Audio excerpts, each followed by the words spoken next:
So, how did you get on with your school-based research, Phoebe? Well, it was exhausting, but really valuable. Good. What was the specific focus you chose? My title is Attitudes Towards Study Among 11 to 12-year-old Pupils. Right, and what made you choose that focus? Well, that's a bit difficult. Lots of my classmates decided on their focus really early on, mainly on the basis of what they thought would help in their future career, in their first years teaching. So that's what helped you decide? Actually, it was that I came across a book written by experienced teachers on student attitudes, and that motivated me to go for the topic. Okay. So what were your research questions or issues? Well, I wanted to look at the ways students responded to different teachers, particularly focusing on whether very strict teachers made teenagers less motivated. And from your research, did you find that was true? No, not from what I saw, from my 5 days observation, talking to people and so forth. Okay.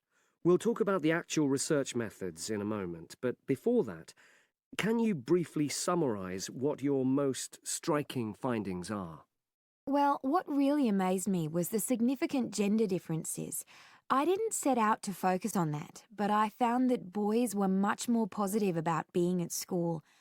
Girls were more impatient. They talked a lot about wanting to grow up and leave school. Very interesting. Yeah, it is.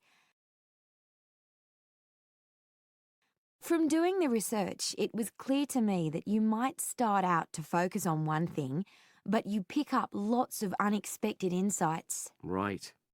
Did you get any insights into teaching? Yes, certainly. I was doing a lot of observations of the way kids with very different abilities collaborate on certain tasks, help each other.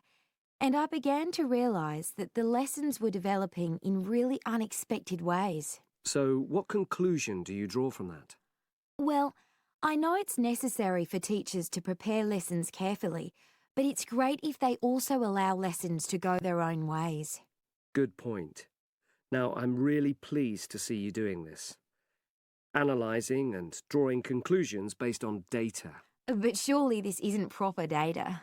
Because it's derived from such small-scale research. Well, as long as you don't make grand claims for your findings, this data is entirely valid. I like the way you're already stepping back from the experience and thinking about what you've learned about research. Well done. But I know I could have done it better. As you become more experienced, you'll find ways to reduce the risk of difficulties. Okay. So, let's look in more detail at how you gathered your data. Let's start with lesson observation. Well, it generally went quite smoothly. I chose my focus and designed my checklist. Then teachers allowed me into their classes without any problems, which surprised me. It was afterwards that the grueling work started. Yeah, it's very time-consuming, isn't it? Making sense of analysing your observation notes. Absolutely. Much more so than interview data, for example. That was relatively easy to process, though I wanted to make sure I used a high-quality recorder to make transcription easier. And I had to wait until one became available. Right. And did you interview some kids as well? In the end, yes. I talked to 10, and they were great. I'd imagined I'd be bored listening to them, but... So it was easy to concentrate? Sure. One of the teachers was a bit worried about the ethics, whether it was right to interview young pupils, and it took a while for him to agree to let me talk to 3 of the kids in his class, but he relented in the end. Good. What other methods did you use? I experimented with questionnaires, but I really regret that now. I decided to share the work with another student, but we had such different agendas it ended up taking twice as long. That's a shame. It might be worth you reflecting on ways you might improve on that for future projects. You're right, yeah. Okay. And the other thing I did was stills photography. I didn't take as many pictures as I'd hoped to. Lack of time?